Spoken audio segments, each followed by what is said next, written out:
Slick back.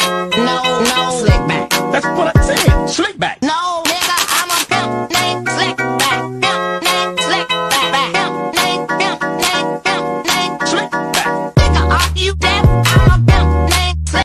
Assalamualaikum warahmatullahi wabarakatuh. Perkenalkan, nama saya Hilda Rizkia Mahdani dengan NIM 2307016056,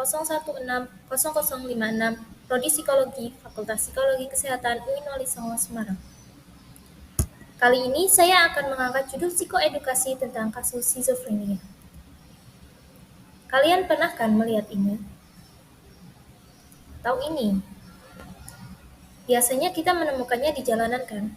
Penampilannya sangat urakan, ada yang memakai baju sobek, bahkan tidak memakai baju. Kalian tahu tidak mereka ini kenapa? Biasanya kita memanggilnya orang gila atau ODGJ ya kan?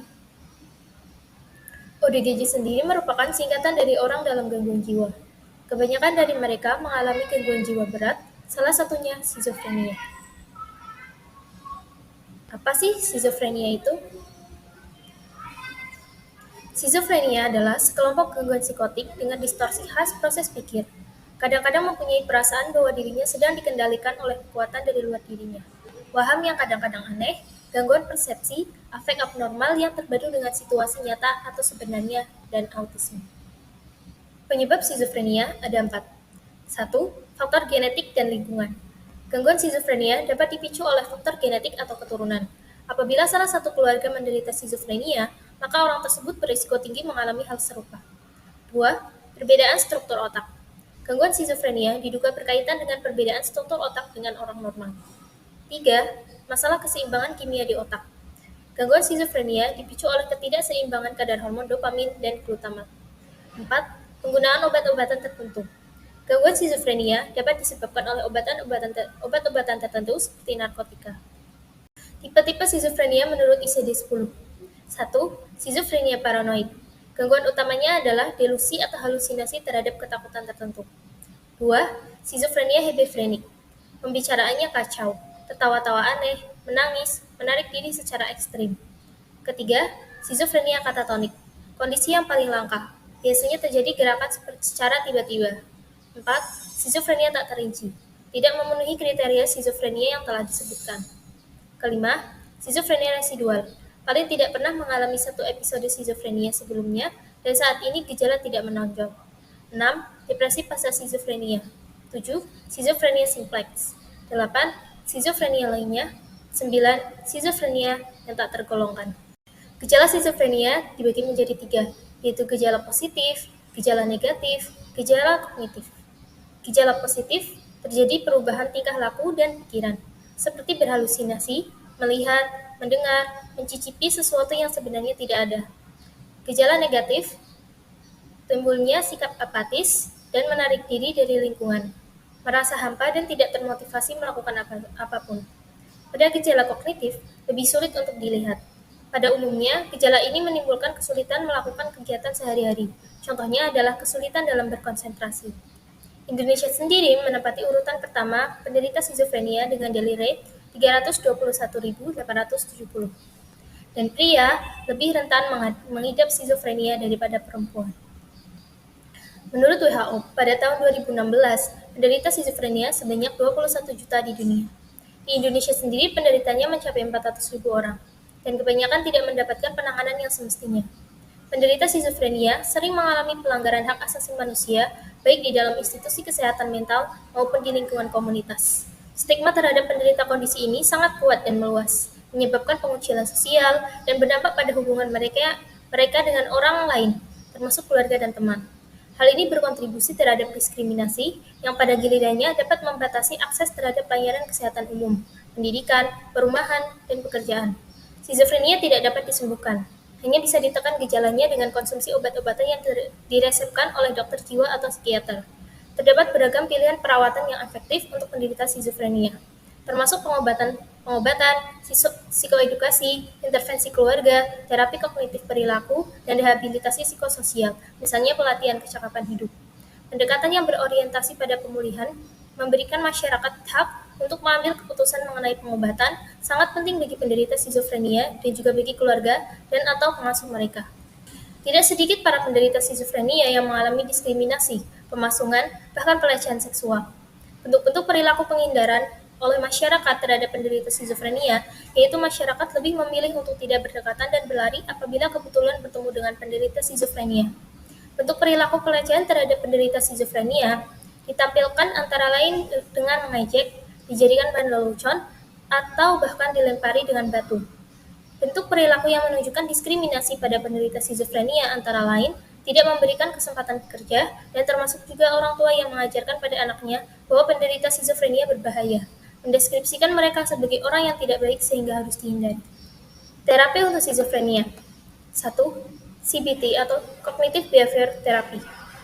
Perawatan ini membantu dengan mengubah cara berpikir dan bereaksi terhadap berbagai hal. Ini juga akan mengajarkan pengidap untuk mengatasi perasaan negatif dengan mengubah pikiran menjadi positif.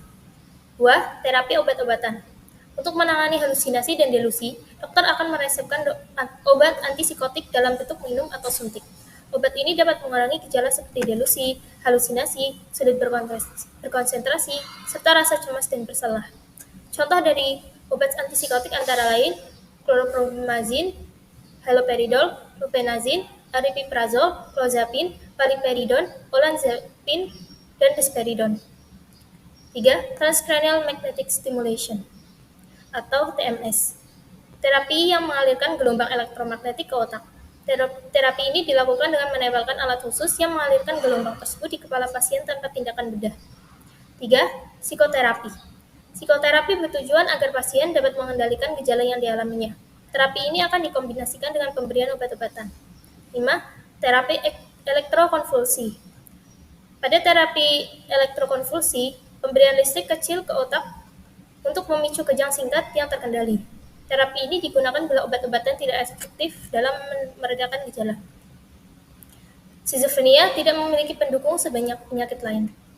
Jika orang terdekat kalian mengalami gejala-gejala skizofrenia, jangan tinggalkan sendirian. Tetap temani dan ajak ke profesional untuk mendapatkan penanganan yang sesuai. Terima kasih. Judul psikoedukasi kedua yang saya angkat adalah tentang sleep paralysis atau yang biasa kita sebut dengan ketindihan. Sebelumnya, ada sedikit penjelasan tentang tidur. Menurut Maslow, menyebutkan bahwa manusia akan memenuhi kebutuhan fisiologis seperti bernapas, makan, minum, hubungan seksual, homeostasis, ekskresi, dan tidur sebelum naik ke tingkat selanjutnya. Tidur merupakan kebutuhan dasar manusia yang penting, karena ketika tidur, tubuh akan mengalami relaksasi dan merupakan proses pemulihan tubuh. Tidur adalah suatu keadaan tidak sadar yang dialami seseorang dan dapat dibangunkan kembali dengan indera atau rangsangan yang cukup. Pernahkah kalian tidak bisa menggerakkan tubuh ketika tidur? Kondisi ini disebut dengan sleep paralysis. Apa itu sleep paralysis? Sleep paralysis adalah suatu keadaan di mana seseorang tiba-tiba terbangun setelah tidur malam nyenyak dan tidak dapat menggerakkan anggota tubuhnya. Biasanya disertai dengan halusinasi, seperti munculnya bayangan hitam di sekitar tempat tidur. Ada 4 penyebab dari sleep paralysis. 1. Kurang tidur. Sering begadang dan jadwal tidur yang berubah-ubah. Akibatnya, jet lag, misalnya dapat memicu terjadinya sleep paralysis. Kedua, gangguan mental. Sleep paralysis sering terjadi pada seseorang yang merasa tertekan atau stres. Hal ini juga turut didukung oleh berbagai penelitian yang menemukan bahwa kejadian sleep paralysis banyak terjadi pada seseorang yang mengalami gangguan mental seperti skizofrenia. Ketiga, tidur telentang. Beberapa jurnal menyebutkan bahwa posisi tidur menjadi salah satu pemicu terjadinya sleep paralysis, khususnya tidur dengan posisi telentang.